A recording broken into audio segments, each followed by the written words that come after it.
خاص نادور سيتي على الحضور ديالكم. بالنسبه للمبادره الملكيه مليون محفظه، كنطلبوا من وزاره التربيه الوطنيه تفعيل المذكره الميزانيه ديال 25 مليون 2009 لاداء مستحقات المتبعين، لان حنا ضروري جد ضروري من هذا الخير ديال المستحقات. وعندنا مشاكل مع الجمهور ومع المزودين اللي هما الناشرين ديور النشر. حنا كنطلبوا من الوزاره تفعيل المذكره الميزانيه. وشكرا. بسم الله الرحمن الرحيم، والصلاة والسلام على أشرف المرسلين خلق سيدنا محمد عليه الصلاة والسلام. أما بعد، يسعدنا اليوم أن نرحب بكم إخواني الصحفيين المواقع الإلكترونية في هذا اللقاء التواصلي من أجل تنوير الرأي العام لمشكل المبادرة الملكية مليون محفظة. بصفتنا كتبيي منطقة الشرقية للمدن التالية: الناظور، وجدة، بركان، توريرت، وكذلك إقليم الحسيني. نتوفر على تواقع الكتبيين المنخرطين في المبادرة الوطنية أو المبادرة الملكية. أما الآن سيتكلف الأخ منسق الجهة الأخ علي أبو مالك بشرح مضمون المذكرة. بسم الله الرحمن الرحيم. شكرا الأخ عزيز. اللقاء تواصلي لكتبي الجهة الشرقية حول المبادرة الملكية مليون محفظة. أرحب بالحضور الكريم صحفاء كتبيين.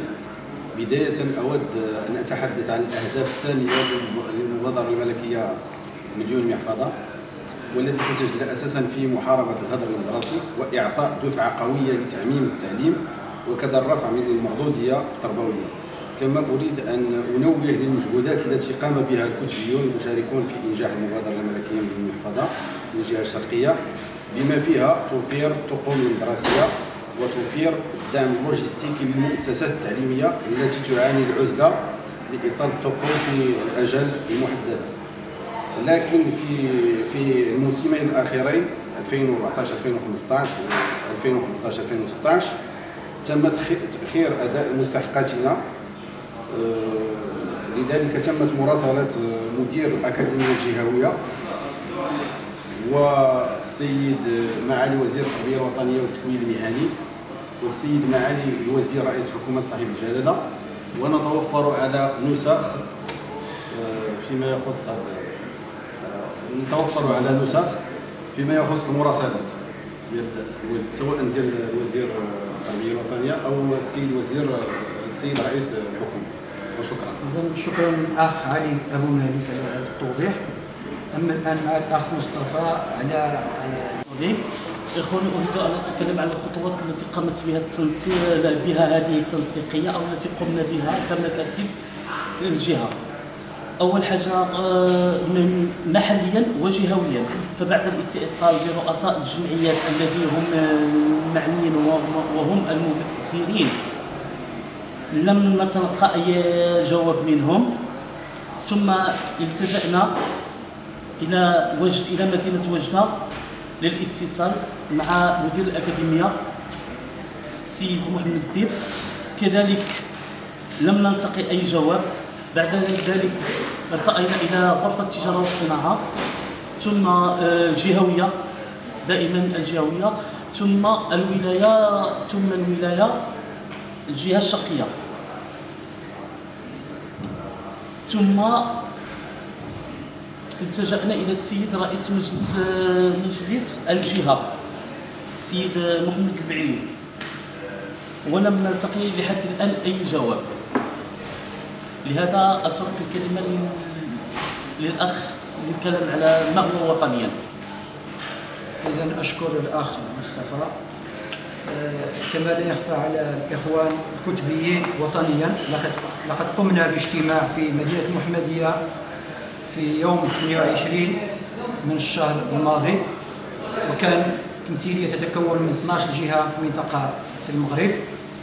كان المنطقة الشرقية مثلت ب7 كتبيين، وقد كان هنا يعني قرارات ربما ستكون في القريب العاجل، وهناك وقفة ستكون في الأيام أو الأسابيع القادمة لمدينة الرباط إن لم تقم السلطات باستخلاص فواتير الكتبيين، سواء ما تبقى من الموسم الدراسي 2014-2015 أو مستحقات الكاملة للموسم الدراسي 2015-2016. فليكن في علم الجميع سواء المؤسسات الدولة أو المواطنين أن أغلب الكتبيين مهددون بالدخول إلى السجن. هذا كما نخبر الإخوان أن كانت هناك حالة انتحار بمدينة الرشيدية لكتبي لكثرة الضغوطات. أنا شخصيا اليوم أقولها ولم أستحي، رددت شيك بمبلغ 6 مليون ونص، ووصلت النسبة ديال لا بيناليتي 20%. يعني هذا الشيك غادي يخلص بيناليتي ديال 1,300,000، وهذا 1,300,000 أنا ما ديتهاش في هذا المكتوب اللي ديت. كاين عندنا ناشرين ولا موزعين في الدار البيضاء، كاين كتربطنا واحد الاتفاقيه كيعطيو لينا كتب لمده شهرين حتى 3 شهور، غير كتفوت هذه المده كيحطوا الشيكات في الابناء. اذا كنا حنايا عطينا الدوله الكتب في 2014 في شهر 9 2014 وحنايا رانا في شهر 1 2016، يعني تقريبا عامين سنتين ومازال ما استلمناش الفلوس. منين غادي نجيبوا حنايا ككتبيين هاد الفلوس؟ حنايا من خلال المذكره 95 التي تنص على ان الدفعه الاولى غادي تكون قبل ما نليفريو السلعه، والدفعه الثانيه غادي تكون قبل 31 في نفس السنه. يعني نورمالمون هاد الكتب اللي استلموا خصهم يتخلصوا في 31/12/2014، وحنا رانا في شهر 1 2016. اذا حنايا التساؤل اللي عندنا الكبير فوقاش غادي يكون عندنا هاد المبالغ من اجل نحيدوا علينا هاد الضغوطات اللي يوميا كتمارس علينا. يعني انا صراحه ملي كتدخل للدار الوالده ديالي كتشوف ليا في وجهي واش دخلت وجهي صفر ولا احمر. يعني كاين واحد الضغوطات عائليه لواحد النسبه كبيره، هما ما عارفينش. ملي كتقول له الشاك رجع ليا ما عارفش، كتقول في اي لحظه غادي يجيو الشرطه ولا الوكيل المالي كيهزوا ولدي. اذا حنايا هذا الملتمس كما كل واحد الملتمس للديوان الملكي، حنايا عندنا واحد المطلب ملح وهو التدخل ديال سيدنا، يعني التدخل المباشر ديال سيدنا باش يفك هذا المشكل. منين كنهضر حاليا ما كنهضرش على 6 ولا 10 الكتبيين، راه ازيد من 3000 كتبي في المغرب اللي ساهموا في هذه المبادره، وكل شيء مهدد. اللي عنده شي ممتلكات راه كاينين اللي باعوا الممتلكات ديالهم من اجل يفديو هذه المشاكل اللي عندهم. كاين واحد المجموعه ديال الاخوان كنعرفوهم في المناطق في مكنات، وكاينين السيد في الناظور هنا باع الدار ديالو باش يكمل. انا بعدا شخصيا ما عندي ما ندير، ما عندي حتى شي حاجه في راس مالي الا السجن هو اللي كيهددني. اذا كان نعطيو واحد رساله مباشره لوزير التربيه والتعليم ورئيس الحكومه وواحد الملتمس لسيدنا باش يتدخلوا ويفكوا لنا هذا المشكل اللي كيتعتبر حاليا عويص ومشكل كبير. وشكرا. الوزاره ما كتعرفاش، راه نقول الان المؤسسات التعليميه وقفت، ما كتاديش خدمات، ما كاينش اللي ينظف، ما كاينش اللي غادي يوقف في الباب، ما كاينش هذه ما كاينش هذه. وزنا لها التمه الكبرى اننا دابا حتى اي مدير مؤسسه بغى يتعامل دابا مع شي كتابه غادي يقول لهم المكتبه انا الناس ديال التعليم الله يعاوننا ويعاونك، بغيت دير شي فوتوكوبي، بغيت تشري شي قصه، بغيت تشري شي روايه، مرحبا بك. اما تقول لي تعطي لي الشيك ديالك ما عنده ما ندير. هذا هو الراي ديالي اللي كنشوفه. اذا شكرا للاخ مصطفى فوقع على هذا التدخل اللي كان في الصميم، اللي عبر الحرقه ديالو على هذا المجتمع ولا هذه الدوله. وحنا بدورنا بغينا هذا المجتمع وهذه الاطفال الطبقه الفقيره. وصراحه حنايا ككتبيين نهار خاطنا في هذه المبادره غير من اجل يعني ندخلوا حتى حنايا من اجل هذه الدوله، ولا خصوصا حنايا في هذه المنطقه ديالنا ديال المنطقه الشرقيه والريف، التواقع ديال الاخوان ديال الحسيمه حتى هما داخلين معنا في التنسيقيه ديال الجهه الشرقيه من اجل تفعيل هذا الخطاب الملكي ديال مليون محفظه، ومن اجل رفع الضرر على القرى وهاد الاطفال اللي غادي نقولوا ضايعين لواحد المستوى. وحنايا صراحه اغلب الكتبيين راهم في جمعيات محليه، منين كنمشيو لهاد المناطق كنوصلوا لهم هاد الادوات، كنشوفوا النوع ديال الاطفال اللي كيستافدوا. والله ثم والله انا شخصيا مشيت للرشيديه، عندي واحد المؤسسه، منين مشيت شفت الاطفال اللي غادي يستافدوا من هذه المبادره، يعني الا كان حنايا غادي نحيدوا شي حاجه ديالنا ونزيدوها من غير هذاك الشيء اللي عطى لهم سيدنا، ولكن بهذه الطريقه اللي كتمارس علينا وهاد الضغوطات اللي عندنا في الحسابات البنكيه وهاد لي بيناليتي وهاد لي فاسيليتي كيس اللي كنديروا وهاد الغوج اللي عندنا في الاخر، وصلنا لواحد الدرجه كنخلصوا 20% ديال لي بيناليتي وحنايا هذا الكتاب فيه 15%. اضيف الى ذلك عندنا المصاريف اخرى ديال لي ديبو والناس اللي خدامين معنا وواحد مجموعه المصاريف. اذا غادي نعطي الكلمه للاخ الفزيق ديال الكلام باش يشريو الادوات ديالهم من المكاتب، كيكتبوا لهم تما الكتب متوفره لدى المؤسسه.